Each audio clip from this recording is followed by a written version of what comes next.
Hola. Buenas noches. Antes que nada, quisiéramos pedir disculpas por el atraso. Tuvimos un problema que finalmente no pudimos resolver, así que estamos aquí para dar las explicaciones del caso. Yo soy Patricia Rivadeneira, soy actriz. Ella es Claudia. Actriz también. Celedón. Y como todos ustedes saben, en esta charla, en este Work in Progress, como estaba anunciado, iba a estar Isabel Benque, pero no está. Sí. Bueno, Santiago, 10 de noviembre de 1976. Isabel es una primatóloga chilena. Espérate un poquito, Claudia. Bueno. Ella no iba a estar personalmente, iba a estar virtualmente, claro, con nosotros. No acá. Porque está en Nueva York, entonces se tenía que conectar. ¿Cuántas horas de diferencia tenemos? No, ninguna creo. ¿Ninguna? ¿O no? ¿2 horas? No, ninguna. Bueno, da lo mismo. El tiempo es una ilusión. En todo caso. Perdonen, voy a ver si se conectó porque pensé que había un problema de horario con la diferencia de horario. No. Yo le mandé un WhatsApp hace un rato. Yo creo que se lo olvidó. No ha respondido, no se le ha olvidado. Se le olvidó escribir, se le olvidó leer, se le olvidan todas las cosas este último tiempo, da lo mismo. Lo tenía muy presente. Bueno, ella era la encargada además de explicar bien por qué estamos nosotras aquí, claro, en este festival. Exacto. De Puerto Ideas, transmitiendo desde Valparaíso. Ella es la científica, nosotros la íbamos a acompañar. En esta charla le íbamos a dar ánimo. Anoche me mandó unos apuntes sobre lo que iba a exponer, o sea, una pauta, algo así, ¿no? Sí, acá, chilena que estudia. Bueno, Isabel... No, en la página 2. Perdón. Ahí. Isabel es primatóloga, chilena, y estudia el comportamiento social, especialmente el juego de los bonobos, Pan paniscus, y de los chimpancés, que también son del género Pan. Como nosotros somos Homo, ellos son Pan. Nosotros somos Homo sapiens, o están los Homo neandertal. ¿Se entiende, cierto? Es miembro del Grupo de Investigación en Neurociencia Social Evolutiva de la Universidad de Oxford, del Centro de Investigación en Complejidad Social de la Universidad del Desarrollo. ¿Lo sacaste de Wikipedia? Sí, sí, mientras esperábamos, ayer ahora lo saqué. Bueno, como decía yo, la Isabel mandó unos apuntes. Sí, un punteo, más bien, cortito. Sí, algo así. Sí. Así que decidimos que yo voy a hacer a la Isabel mientras dure esta presentación, ¿ya? La voy a hacer por la ayuda de ustedes y con los apuntes, por imitación, voy a hacer a la Isabel Benque. Por favor, aquí dice pantalla, tiran la diapositiva, por favor. Eso. Aquí estoy en el año 2009 en Wamba, en el Congo. Tengo 33 años y soy feliz. Cuando llegué era apenas la segunda mujer de todo el equipo de trabajo, que eran unas 30 personas, y la primera era la doctora X. ¿X? X, eso dice aquí. X. Una alemana a la que yo le calculé unos 35 años y que llevaba los últimos 5 viviendo en el campamento.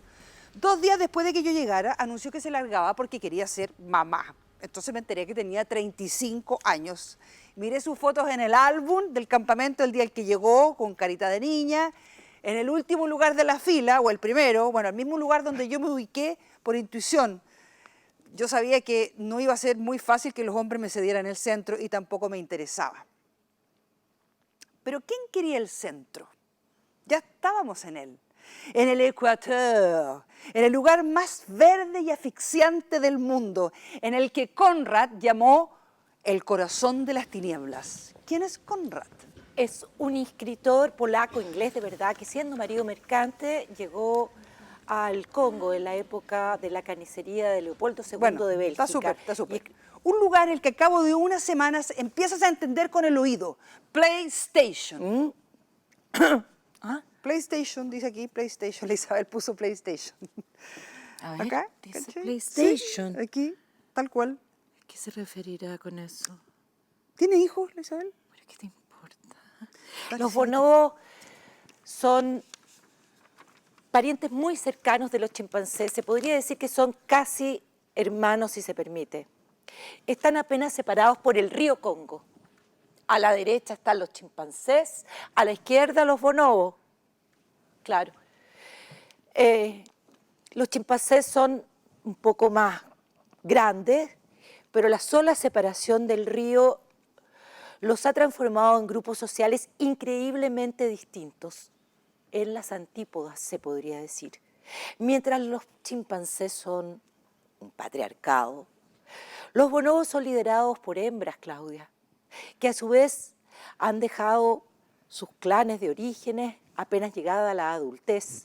Así que no solo son un matriarcado, sino que también un matriarcado de inmigrantes y además colegiados. Sí.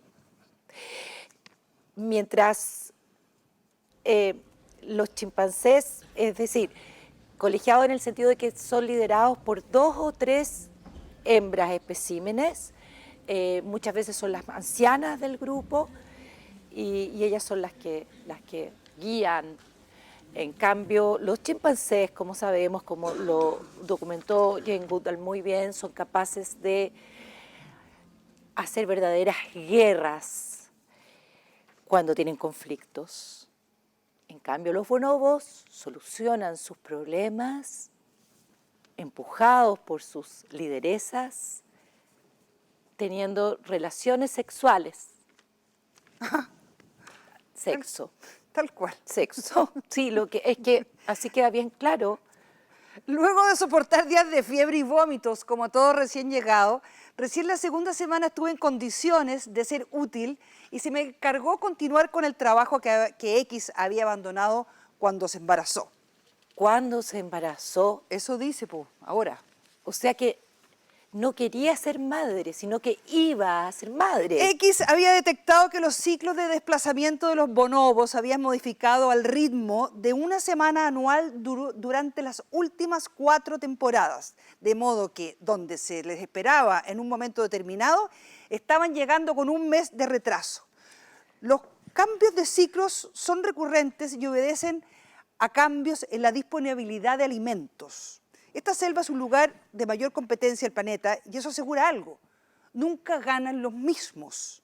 Un año son los plátanos, otro año son los mangos. Pero esos ciclos también están documentados y ningún cambio reciente podía explicar la modificación en el ciclo de desplazamiento de los bonobos. Entonces X se internó en la selva para observar con sus propios ojos qué es lo que estaba retrasando a estos bonobos. Al tercer día volvió el primero de sus trackers. 2 días después lo siguieron los restantes. Estos son muchachos criados en aldeas que conocían la selva antes que sus propios nombres, pero no eran capaces de soportar una semana dentro de ella. X no volvió con ellos y la creyeron muerta, hasta que apareció 6 meses después, notoriamente embarazada. Tomó sus cosas y se largó. Yo no supe de esto hasta mucho después, por eso cuando pedí autorización al jefe del campamento para seguir a un clan que recién se internaba en el bosque más denso que jamás veré, el jefe me lo negó. Así que lo hice por las mías. Pagué de mi bolsillo a 3 trackers que me seguían abriéndose paso a machetazos en la tupida jungla. Al cabo de 2 días de marcha alcanzamos al clan, cuando se disponía a reanudar el camino luego de comer y descansar en un claro. Entonces me maravillé. Cuando se llega de Kinshasa, la última parte de la ruta hasta el campamento debe hacerse a pie. Es imposible para cualquier vehículo adentrarse en ese territorio tan frondoso. Todos los intentos por abrir caminos, con los hombres volviéndose locos de ver cómo lo que avanzan en un día, la jungla vuelve a tomarlo por la noche. La ruta toma 2 días interminables y el primero de ellos me sorprendí de pronto con mi grupo de guías deteniéndose y guardando completo silencio. Asustada, creía que algún animal nos atacaría, pero al instante me di cuenta que los hombres se detenían para escuchar el compás de tambores que se oían a lo lejos. Era un mensaje que desde algún lugar cercano transmitían a todos los que estuvieran a su alrededor. Fascinada por la eficiencia, pregunté a los hombres que terminaban de oír, muy atentos, qué era aquello que decía el mensaje. El domingo tenían un partido de fútbol a mediodía con el equipo de otra aldea. Me tradujeron muy entusiasmados. En esos parajes los teléfonos celulares no funcionan y tampoco habían satelitales, de modo que todo lo humano y lo divino mis amigos se lo comunicaban con tambores. Muchas veces los vi oír y entregar mensajes. Por eso me maravillé esa tarde cuando al entrar en la selva para reanudar el viaje, vi a Betty, una bonoba de 12 años, golpear con sus manos suaves la corteza de un árbol ahuecado que sonó como un tambor, así. Pum, pum, pum, pum, pum. Mujer, no, hembra. Mujer se dice así. Pum, pum, pum, pum, pum. ¿De tierra? ¿De la tierra que pisamos o el planeta? La que pisamos. Ah, así. Tú, tú, tú, tú, tú. ¿Y planeta? No existe. ¿Cómo no existe? O sea, existe, pero no se dice así. ¿Y cómo se dice entonces? Así. Turutupupumpa. Sigue. No, es que no dice nada más. La Isabel no mandó nada más, No, se le olvidó. que todavía no se conecta. Se le olvidó. Bueno, antes de despedirnos les quería contar algo que quizás pueda explicar lo que Isabel iba a exponer en esta workshop. Hace poco más de un año, antes de esta maldición, yo estaba por cumplir 56 años y estaba chata de mi vida, ya no quería más, no quería mi trabajo, quería viajar, quería conocer amigos, quería vagar por el mundo, tener un huerto, un perro. Tenía un contrato con un canal y no sabía cómo desligarme, así que me puse a hablar de política. Política en los pasillos, política, críticas políticas, asusando a mis compañeritos. Logré que nos fuéramos a huelga y ahí me echaron. Me fui con una buena indemnización que me iba a permitir viajar a cualquier parte del mundo donde yo quisiera. Lo iba a hacer como en las películas, iba a ir al aeropuerto y iba a escoger ese lugar. Lejos, lo más lejos posible. Estaba haciendo la maleta cuando apareció este libro, un libro que había sido muy significativo en mi vida y que me recordaba todo lo que yo había querido hacer en esos años y que no hice. Le tomé una foto con el celular y la subí. A los pocos minutos me llegó un comentario de la Isabel. Miren, yo no la conocía personalmente, pero sí ubicaba a su familia. Nos pusimos a chatear y después nos conectamos en una videollamada. Las dos estábamos separándonos. Y en un momento la Isabel me dice, ¿por qué no vamos al Congo? Hace tiempo que quiero volver, tengo algo pendiente y no me animo. Si tú vas conmigo sería maravilloso. Y partimos todas juntas. Yo les voy a contar qué monos pintaba yo ahí. Éramos 2 mujeres maduras que queríamos hacer un viaje exótico, a punto de jubilar, y estuvimos acompañadas por esta mujer genio, ¿ya? Cuando llegamos a la reserva, yo me obsesioné con un monito. Bonobo. Bueno, eso. Los bonobos son simios, los monitos son los que tienen cola. Bueno, aún. Claro ya. que sí. Ok. Bueno, le estaba sacando fotos a este monito para mandársela a mi nieta. Era una cría. ¿Tú entiendes lo que estoy diciendo? Sí, perfectamente. Bueno, tú escribes todes y yo te dejo continuar. Así que, por favor, déjame seguir, ¿ok? ¿Está? Ok. Bueno, cuando le estaba sacando la foto a este monito bebé, precioso, de repente, sin darme cuenta, ¡pum! Llegó un mono gigante y me quitó el celular. Se lo llevó. Estaba yo un poco asustada, así como que traté de mostrar un plátano que tenía para ver si me devolvía el celular, pero nada. Llegó, se quedó ahí, la cuestión, colgaba una rama y yo terminé comiéndome el plátano. Yo lo llamé, o sea, te llamé. Y te contestó.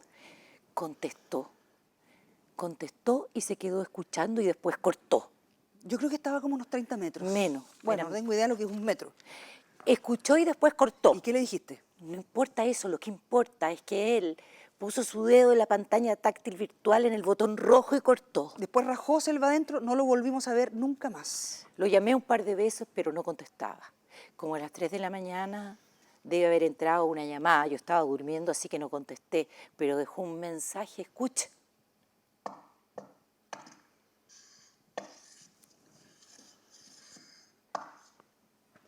¿Qué significaba? Secreto. Lo importante es que pasé semanas desconectada del mundo, hasta que un día en el mercado de Kinshasa lo volví a ver a mi celular. Lo reconocí porque tenía una pegatina de la Peppa Pig que le había puesto mi nieta, la Julia. Lo compré por $12. Para ellos el cobalto no significa nada, es como un puñado de tierra. PlayStation. ¿Qué? PlayStation, los apuntes de la Isabel. Eso quería decir, la PlayStation está hecha de cobalto. No entiendo. ¿Entiendes? No entiendo. Bueno, sigue. Bueno, me puse a revisar el teléfono y había hecho miles de llamadas a Chile a todos mis amigos que le había dejado mensaje, que qué me pasaba, que eran esos tamborileos, que por favor que contestara. Así que les mandé un audio a mis amigos. Puta, si les contara es que pasó algo insólito. Un mono me sacó el celular, no sé, qué chucha. Apretó botones, weón, grabó, no sé lo que hizo. Heavy, pero estoy bien. En la noche, muerta de curiosidad, me puse a mirar el celular, a revisar las fotos, a ver qué es lo que había hecho. Por favor, miren esta foto que se sacó. Una selfie. En el centro, cerca de Kinshasa, nos dijeron que estaban habituados a los celulares porque veían a tantos humanos usándolo. Además, les hacen pruebas con pantallas táctiles. Miren esta. Usó el temporizador, que yo ni siquiera sé usar. O alguien más le tomó la foto. Claro, se sacó fotos, la subió a Instagram, grabó audios, mandó mensajes a todos mis contactos durante una semana. Esta última foto, después de esta, no registra ninguna actividad. Por favor, fíjense al fondo, fíjense.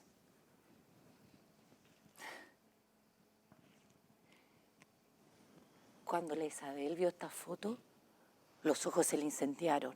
Yo diría que se le oscurecieron.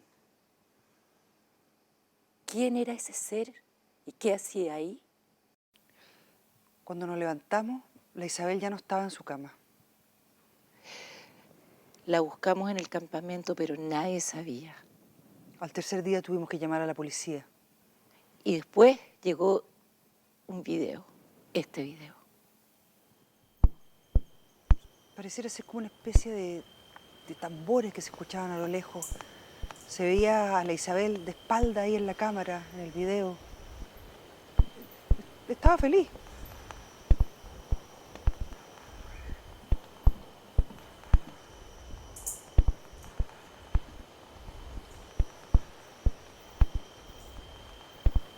Hablar, hablar, hablar sin parar. Es lo que hacen ustedes los humanos. Nosotros no. Nuestro aparato fonador no está adaptado para hablar, dice.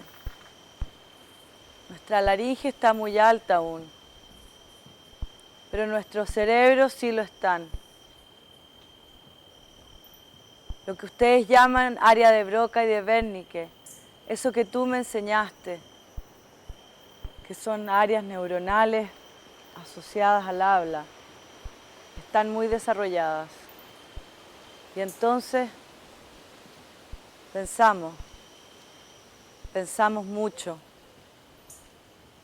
Y lo que pensábamos podíamos bramarlo, pero nos asustaba y servía para eso, para decir, vienen por nosotros, huyan. Pero la mayor parte del tiempo queríamos decir, qué sabroso es este fruto. ¿Quién crees que lo envió? Nos encantaba pensar preguntas que no estaban hechas para ser respondidas, sino producir más preguntas, y más, y más. Entonces aprendimos a hablar con los ojos primero y con las manos después. Por eso tenemos filósofos de los ojos y filósofos de las manos. Ambos se odian y dicen que los otros no pueden tener razón. Que el ser no puede expresarse con las manos, dicen unos. Y que no se puede confiar la vida a aquello aprehensible con solo los ojos, dicen otros. ¿Cuándo empezó esto y por qué? he escuchado muchas historias. La primera historia que oí fue que Dios bajó a la tierra para construir el mundo. Como el trabajo era arduo, creó un jardín para descansar en los tiempos muertos de la noche. Pero el mundo que hacía también era ancho, así que creó jardines en todos los confines donde se daba su pasión de crear. 7 llegó a crear en 7 confines del planeta y llenó dichos jardines de criaturas que luego lanzaba al mundo guiado por la intuición y su sentido de la belleza. Una criatura de sus jardines se ganó su simpatía por semejanza y Dios lo mantuvo en su jardín original todo el tiempo que le fue posible antes de lanzarlo al mundo. Dios lo miraba y se sonreía de su parecido, parado en 2 pies, con manos hábiles de 5 dedos y una mirada curiosa, que es el dejo de lo divino. Pero un día la criatura predilecta cayó en falta. Curiosa, vio a su creador comer el rojo fruto de un árbol enorme y trepando por sus ramas decidió imitarlo. Tan gustoso le resultó el alimento que al regresar Dios a su descanso encontró el árbol vacío de todo fruto. Furioso, tomó entonces al pequeño simio que retozaba en su glotonería y levantándolo del cuello estuvo dispuesto a matarlo. Pero un instante antes de quitarle el resuello, él mismo exhaló para expulsar la rabia y perdonarle la vida. Ocurrió entonces que la simia criatura respiró el aliento de ira que Dios le lanzaba a la cara. Y con este acto el Creador le insufló algo divino. Dicen que entonces Dios expulsó al simio pecador curioso. Otros dicen que el mismo simio se largó rebelde del lugar y que en su reclamo articuló su primer signo, que fue levantar el dedo cordial de su mano derecha. El dedo cordial es el dedo del medio. Luego de abandonar el jardín, erró largamente hasta dar con otros jardines similares. Y en cada uno de ellos miró a simios semejantes, mas eran de distintos colores, tantos como sus climas. Y entendió que nadie entendía. Luego, dicen, volvió sobre sus pasos y se escondió bajo la espesa fronda de esta selva.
Hola, buenas noches.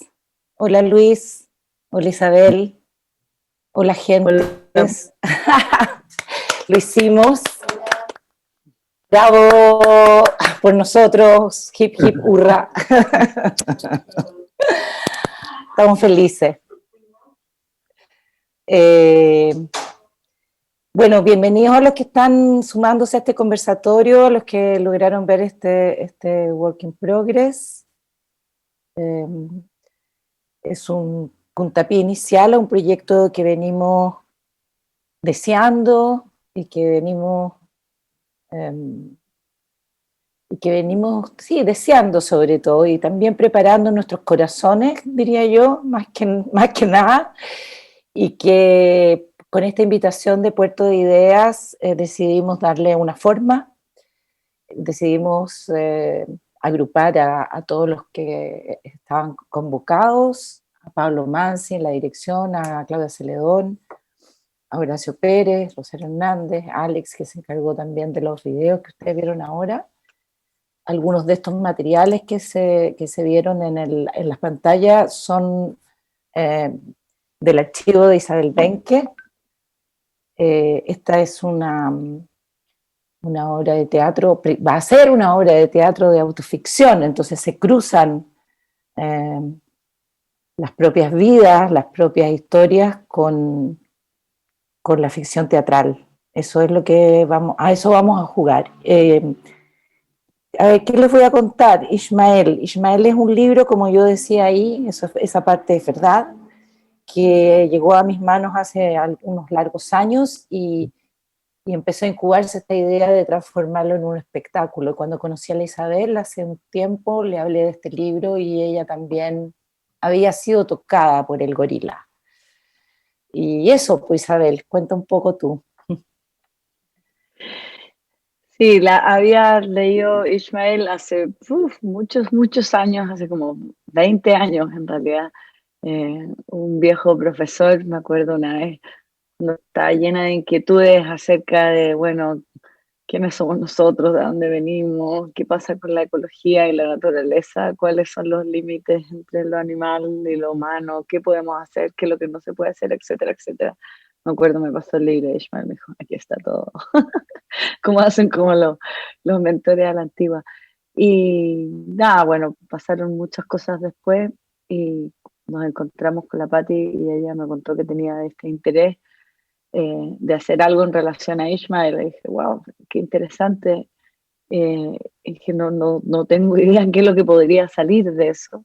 Pero bueno, es como un poco en el juego, gracias a estudiar el juego, los animales, aprendí eh, que cuando uno está cómodo con la incertidumbre, si te mantienes como bien arraigado a lo que sabes, pueden salir cosas muy interesantes y creativas. Entonces, sigo estando en un lugar parecido, en el sentido que no sabemos nosotros tampoco qué es lo que va a salir, pero ya empezamos a jugar.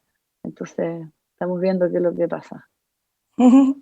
Sí, bueno, y a ver, para quienes no han leído este libro, que es un poquito una novela de culto, y tiene esta cosa que a nosotros los humanos nos gusta tanto, ¿no? De que los animales se parezcan a nosotros, o que nos cuenten, o que los animales nos cuenten historias. Eso Mm. desde Disney hasta, o sea, desde que el mundo es mundo, ¿no? Eso. Eh, Desde eso, porque exactamente. Los animales nos cuentan nuestras propias historias, pero desde otro punto de vista y nos cambian el eje y la mirada. Entonces Ismael es un gorila que cuenta la historia de nuestra cultura, la historia de la humanidad, pero desde el punto de vista de él. Y eso a mí me fascinó, porque me cambiaba todo el tiempo mis creencias, como todos los mitos fundacionales que tenemos, que compartimos como especie, vistos desde otra especie. Y eso a mí me pareció fascinante. También le pasé entonces el libro a Luis Barrales, que es dramaturgo y que va a escribir esta pieza, y parece que a él también lo tocó. ¿O no, Luis? Sí, hola, gusto de saludarla, queridas. Es un universo en sí mismo la novela, es súper recomendable a todos los que nos estén oyendo, yo se la recomendaría. No es muy fácil de encontrar, curiosamente, en formato físico por lo menos. Yo lo he rastreado harto en formato físico y como que traducción al español está en inglés. La traducción al español es difícil de encontrar. Sin embargo, está en digital. Eh, Hay una cuestión maravillosa a propósito, juntando lo que estaban comentando ustedes, que el Ismael es un modo es un libro de fines de los 80, ¿cierto? Principios de los 90, si no me equivoco, de 1992. Está publicado en 1992. Y donde el autor ya estaba adelantándose un poco a esta era de la caída del antropoceno, digamos. Ya. Después de la caída del muro, ya se estaba adelantando la caída del antropoceno. Y es maravilloso cómo, no sé si la palabra es personificado en este gorila, es una voz que contiene la voz de todo el resto de las especies, a las que hemos condenado a no poder evolucionar, como evolucionamos nosotros, como la fortuna que tuvimos nosotros, la serie de acontecimientos, muchos caóticos, muchos resultados de nuestras propias acciones y de nuestras interacciones, producto del desarrollo que elegimos en algún momento de la historia, le impedimos al resto de la especie, del resto de las especies, eh, seguir desarrollándose evolutivamente. Entonces, este trabajo es lo que las muchachas nos mostraron es el punto de partida de un viaje que no sé cuánto irá a durar, que va a ser tremendamente complejo, pero ya estoy vislumbrando que es muy gozoso. Aquí hay algunas preguntas. Empiezo con las preguntas, chiquillos, que llegan. Dice, ¿en qué medida este proyecto dialoga con el contexto de crisis ambiental? Tú partiste como ecologista o como ecóloga, ¿no es cierto, Isabel? ¿Me contaste una vez? Sí, sí, claro, yo partí eh, desde la necesidad de querer primero entender cómo funcionaban los ecosistemas y la naturaleza y qué podíamos hacer para conservarlos. Y trabajé en eso muchos años y trabajé en eso aquí en Chile con grupos muy buenos como el grupo de Juan Ernesto. Y eso me enseñó a mirar de una cierta manera. Y como parte de frustración con eso mismo, llegué a la primatología, porque al final era como, bueno, sabemos más la ciencia de qué es lo que tenemos que hacer en relación a conservar la naturaleza y la biodiversidad. Obviamente siempre queremos saber más, pero sabemos lo suficiente como para saber qué hacer, por ejemplo, evitar que se fragmenten los paisajes y los ecosistemas. Pero estaba claro para mí que el problema no estaba en la ciencia de los ecosistemas, sino que estaba en que nos faltaba entender la conducta humana. El problema está en un problema humano, no un problema ecológico. Entonces, por eso quise entender más como las bases de por qué somos como somos y ahí llegué a la primatología en el sentido de entender nuestro pasado profundo porque hablamos mucho de qué es lo que podemos cambiar, pero también hay que entender qué es lo que no podemos cambiar o qué es lo que es probable que no cambiemos. Entonces ahí entendiendo el pasado profundo creo que te dan luces que son importantes. Entonces, claro, el proyecto dialoga mucho. Creo que el corazón del proyecto es ese, es que dialoga con la crisis ambiental, porque dialoga con la noción de quiénes somos, de cuál es el límite de lo humano y lo no humano, dialoga con la noción de que nos construimos también a través de mitos fundacionales y que también con el juego de que otras especies pueden tener sus mitos fundacionales y, y dialoga con la noción de que existimos en un contexto que es un contexto ecológico. Entonces, bueno, obviamente hay mucho desarrollo aquí, pero por supuesto que el corazón de este proyecto es dialogar con la crisis de naturaleza. Aquí hay una pregunta para Luis. En el Work in Progress se juega con la idea de autoficción. ¿Es un género que le interesa explorar a Luis Barrales? Es muy distinto de lo que ha escrito antes en teatro. Pregunta. En estricto, la autoficción se plantea, o dicho de otro modo, lo que nosotros estamos jugando son ciertos mecanismos de la autoficción, pero en estricto no es autoficción porque no estoy puesto yo ahí. Como autor, no estoy contando una historia que me haya ocurrido a mí, no estamos tomando ciertos mecanismos. Sí me interesa porque lo encuentro muy entretenido per se. Cuando digo entretenido quiero decir no solo en la primera capa de nuestro entretenido, en el sentido que genera tensiones, muchas entretensiones. Y me parece que el modo que a mí me interesa más el concepto de o hacer esa distinción entre lo representacional y lo presentacional. Entonces me interesa en este caso la idea de lo presentacional.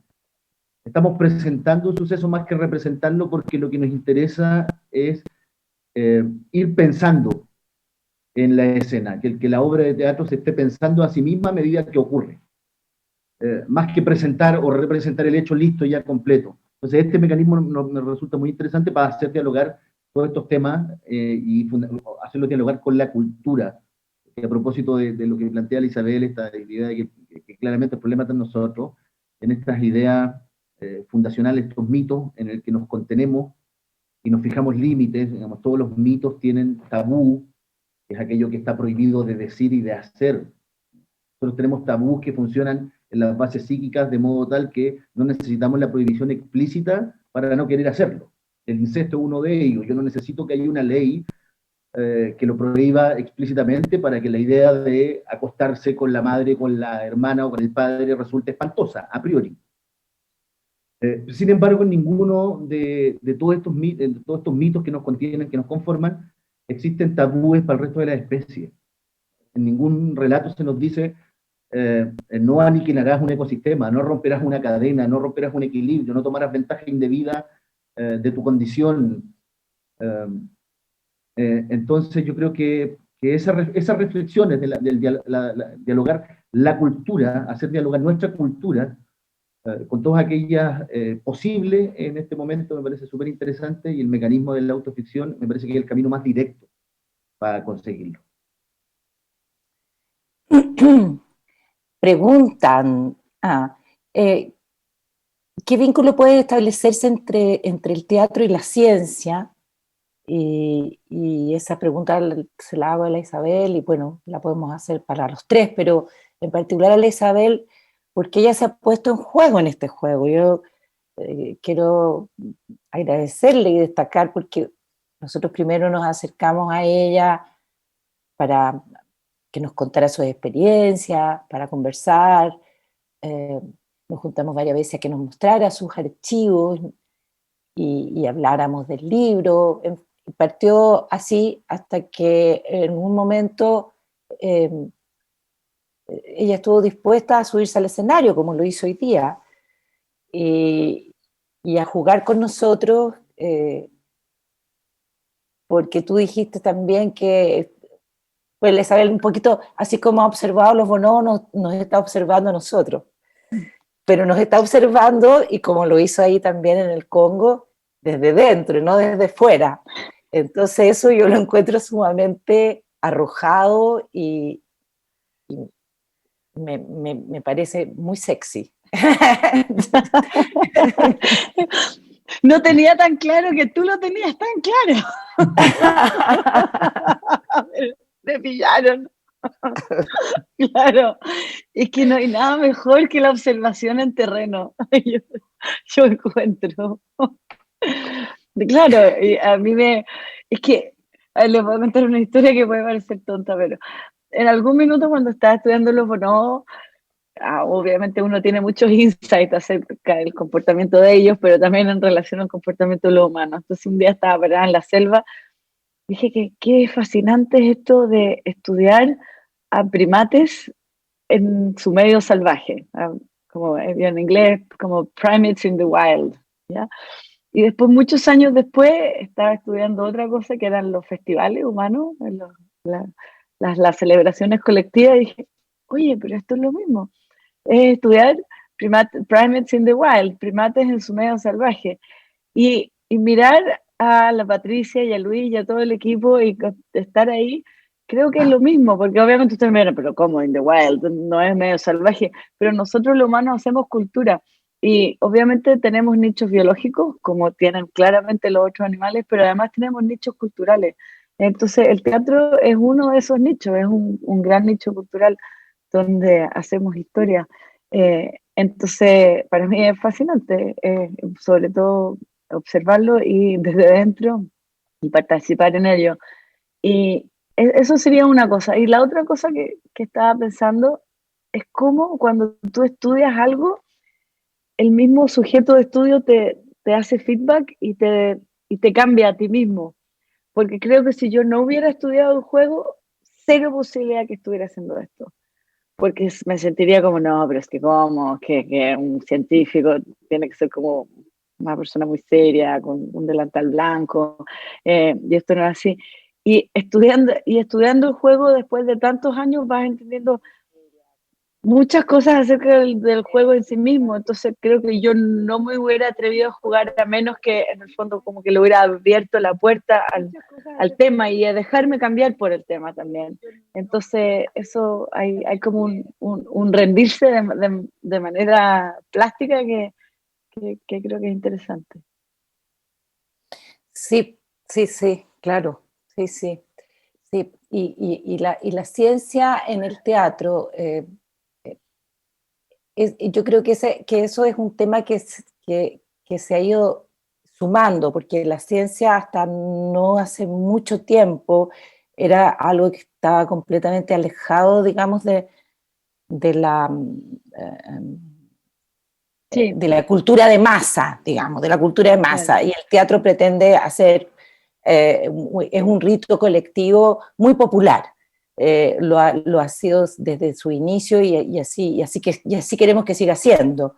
Entonces, acercar estos dos mundos que por mucho tiempo estuvieron tan separados, es como, creo que es como la ciencia más contemporánea ha ido haciendo ese trabajo. Mm. Eh, Sí, además, Pati, que es como si al final la ciencia es cómo funciona el mundo y cómo funciona la naturaleza y cómo funcionamos nosotros. Eso no me parece que debiera estar ajeno a nadie. Entonces, de la misma manera que en el teatro tú puedes hacer teatro de muchas cosas distintas. Entonces, me parece increíble que lo estemos juntando. Luis, ¿Cómo? diga algo usted mientras yo busco No, las yo estaba próximas pensando, preguntas. es que claro que, como lo mencionaron ahí, en algún momento esto se separó. El pesquisaje, Foucault lo desmenuza muy bien en el orden del discurso, lo sitúa incluso en el siglo V antes de Cristo, esta separación, esta lenta separación que hace la política del logo y del mito. Dos cuestiones que estaban súper emparentadas, que logo significaba la palabra que narra y mito la imagen que narra. Entonces el mito es como una de nuestras primeras especulaciones, comillas, hipótesis, para poder comprender y para poder aprender. Y la política empezó a hacer lentamente esta separación entre mito y logo hasta transformarlo en la lógica y la ciencia y el mito que está asociado a lo falso, porque un modo de desarticular cualquier tipo de discurso es decir, no, esto es un mito, por ende es falso. Y al mito nunca le interesó la verdad, sino lo verosímil como posibilidad para explorar. Entonces me parece que puede también leerse muy optimistamente como un signo de los tiempos que estamos rompiendo con toda esa estructura caducas ya, po. Los científicos pueden bailar y los artistas podemos pensar. ¿Sí? Todos los humanos podemos. Sí, claro. Entonces me parece súper, Oye, es muy estimulante. para, Mm. para Luis preguntan, ¿cómo vas desarrollando el texto y la trama? ¿Qué decisiones tomar y cómo? Estamos partiendo, Claro. pero hay una metodología que queremos aplicar, ¿cierto? Sí, ahí, claro, hay metodologías que están, por ahora en lo teórico, que yo espero que empecemos rápido a darle. Y obviamente lo primero pasa primero por acumular mucha información de todas las naturalezas posibles. Y eso pasa por conversar, por juntarse con el grupo completo. Pablo no está acá, no sé por qué, la Claudia tampoco están acá. De juntarnos largamente a conversar, a jugar, y entre todos vamos a ir encontrando los mecanismos, porque, entre comillas, tenemos la expertise. Yo ya sé cómo se hacen las obras de teatro más o menos, un poco. Entonces, esas cuestiones no se nos van a olvidar. Pero los temas que estamos planteando, en mi opinión, eh, requieren una vuelta más allá porque no es una cuestión que no es, dicho de otro modo, no es una experiencia que voy a intentar transmitir. Es una experiencia que estoy intentando tener.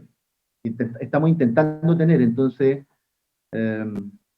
vamos a ver, tengo toda la confianza, sobre todo tengo las ganas de jugarlo. Eso, como eso. Entonces, las metodologías, digamos que son más bien estándares. El fenómeno siempre es nuevo a pesar de que se repitan las piezas. Sí, nuestro interés como equipo, como grupo, es investigar, es hacer una investigación. No queremos trabajar partiendo de cero. Y esto que vimos hoy día partió de encontrarnos y de juntarnos y de las lecturas que se intercambiaron, eh, de los archivos que Isabel nos mostró, de nuestras inquietudes personales y de nuestras propias historias. Entonces, esto era un poquito abrir la cocina para el público y que vieran este punto de partida. Pero la idea es justamente que se pueda improvisar, y eso también es una de las cosas por las que Isabel se quiso sumar, porque era la posibilidad en la improvisación, o sea, en el juego inicial, un juego que todavía no tiene reglas. Entonces, como que vamos a inventar el juego, y entonces eso también es entretenido, porque las reglas las vamos a ir inventando entre todos, y, y tiene esa novedad. Y creo que desde ahí también Lutz va tomando y va escribiendo y nos va proponiendo, y tenemos que ir eh, representando o jugando sus textos. ¿Cómo sirvieron los archivos de la Isabel para la dramaturgia? ¿Son archivos reales los que se mostraron ahora? Sí, pues son. Son. Es material que Pablo con la Rocío fueron buscando dentro de lo publicado que tenía la Isabel, hasta donde entiendo. Y lo que Y ella nos envió. ya habíamos tenido hartas conversaciones, harto tiempo atrás, muy estimulantes con la Isabel.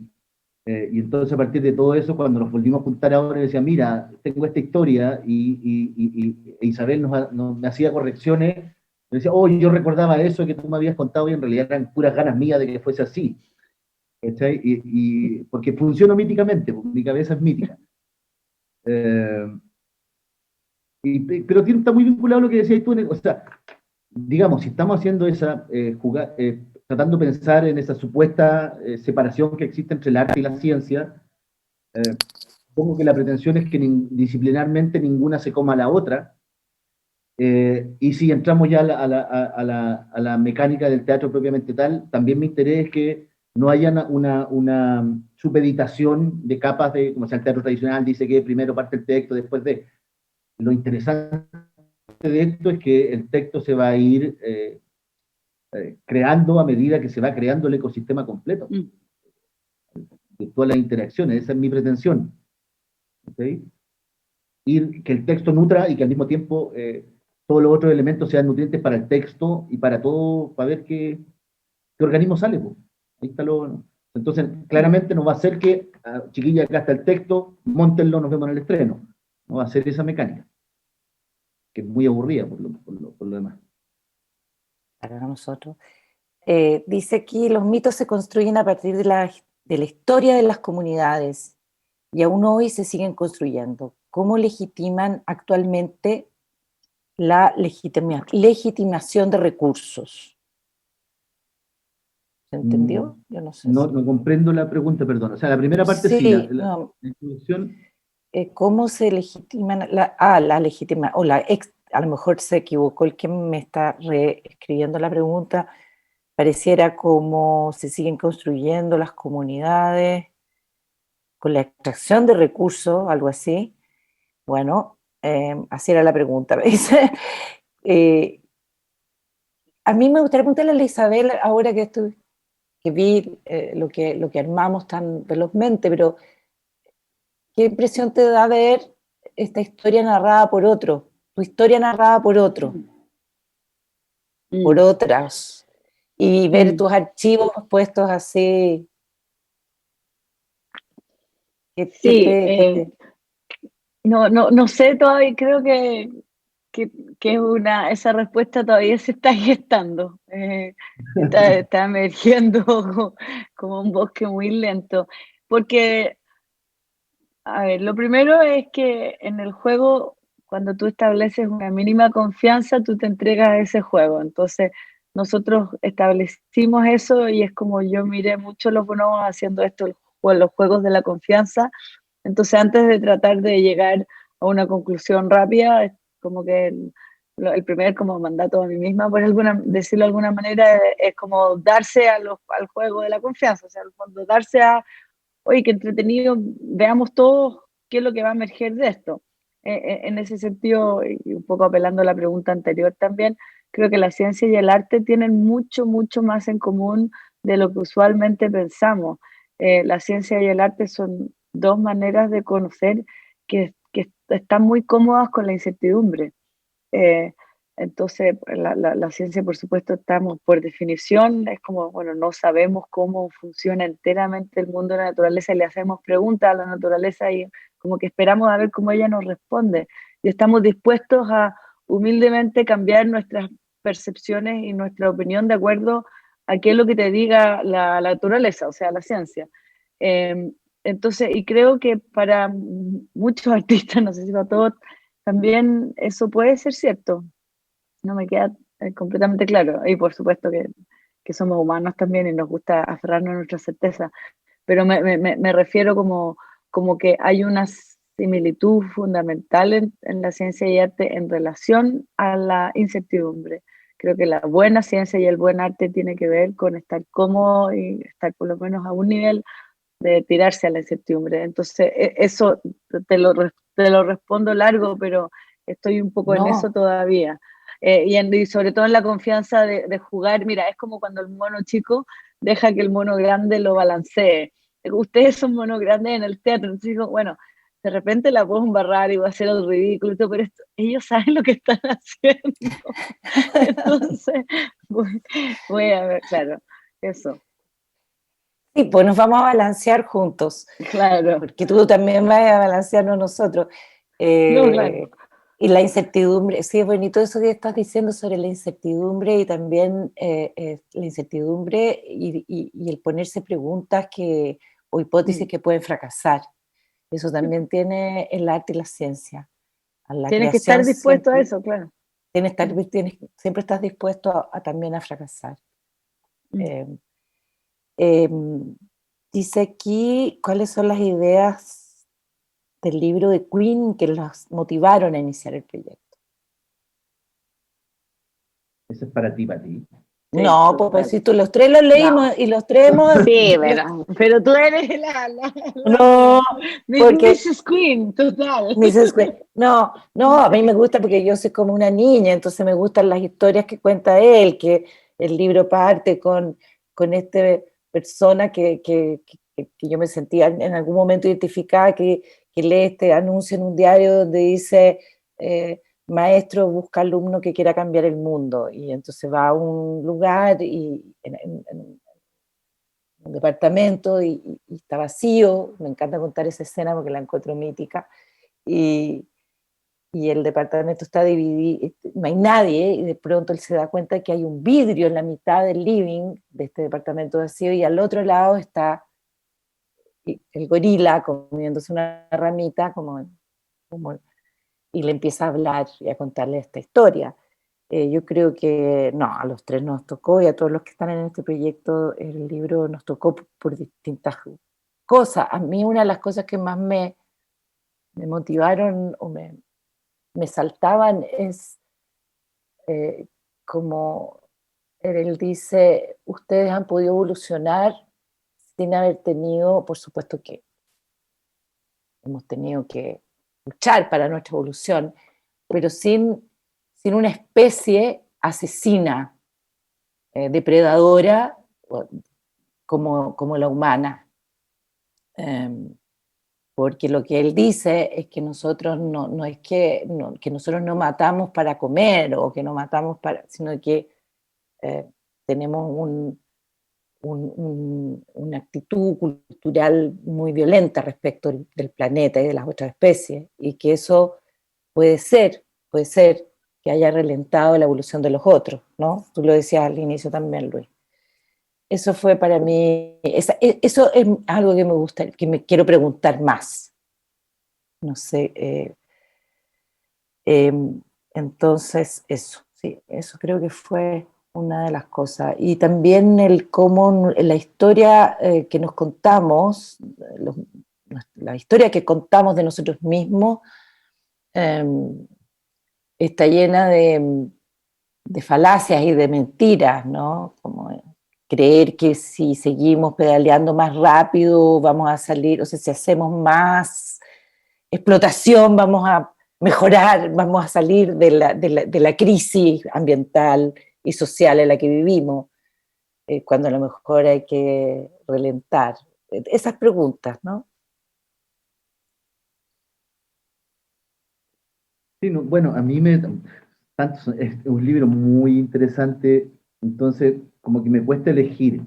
Entonces, en virtud del tiempo, hay una cuestión que a mí me hizo pensar mucho, eh, producto de la crisis, eh, una crisis que digamos ya como que se perpetúa, no sé, como que ya vivimos en crisis permanentemente, y como que no sé si hay alguien que se recuerde a sí mismo en una época que no haya sido crítica dentro del planeta. Eh, y que como decía la Pati, cada solución a veces soluciona, pero sin embargo genera un montón de problemas asociados inmediatamente. Entonces, es absolutamente irracional.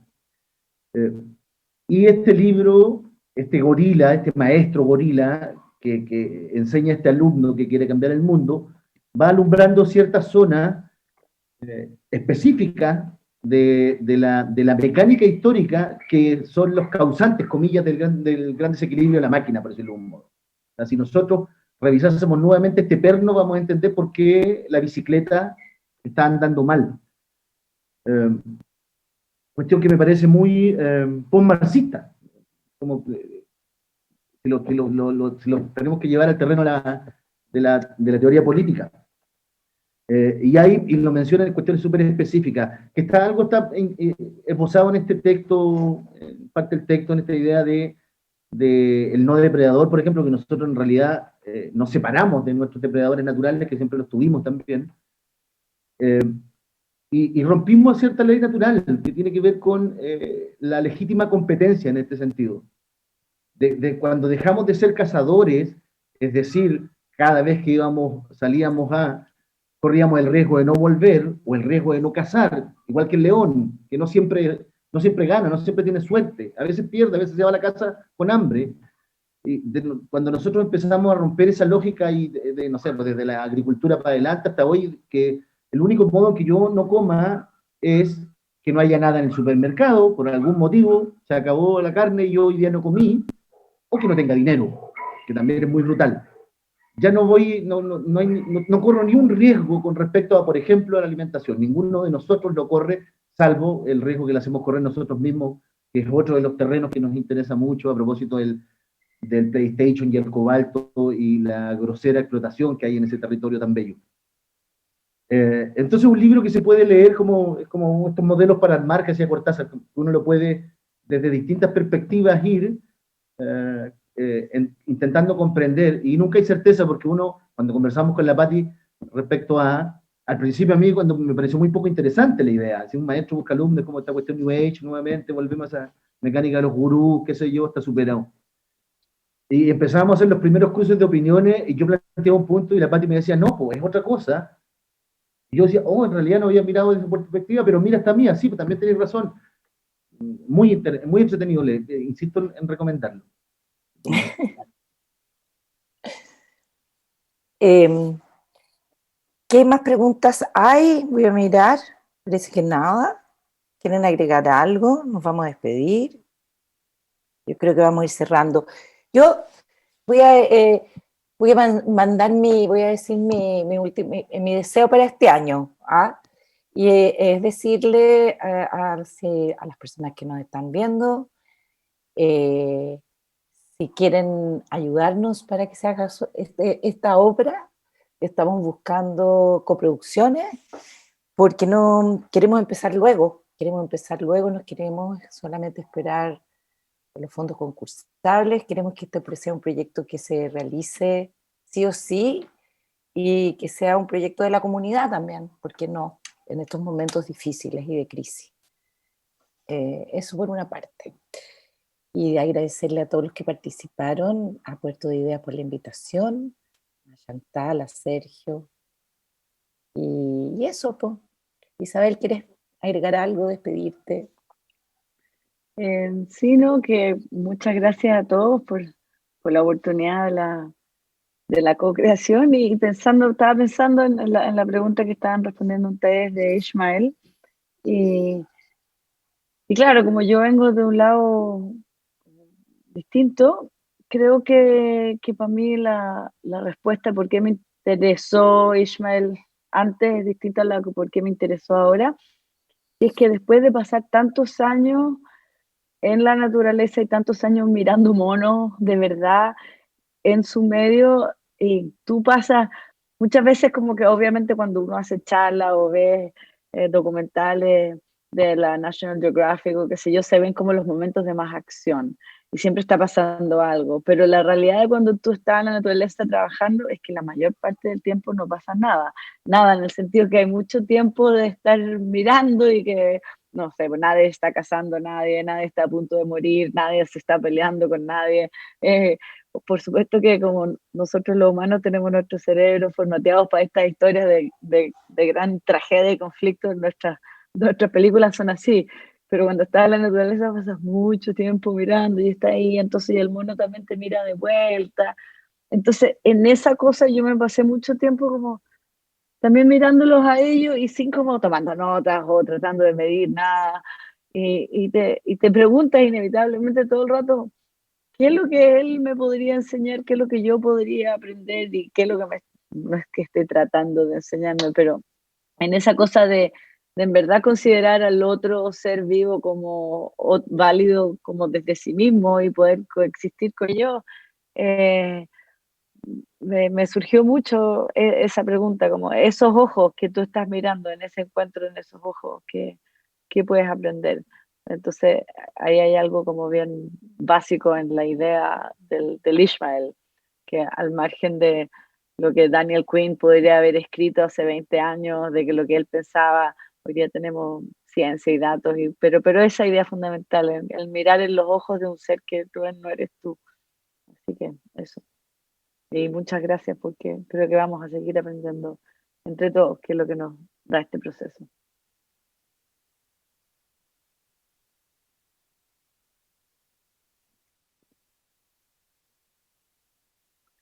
Algo pasó, no escucho nada.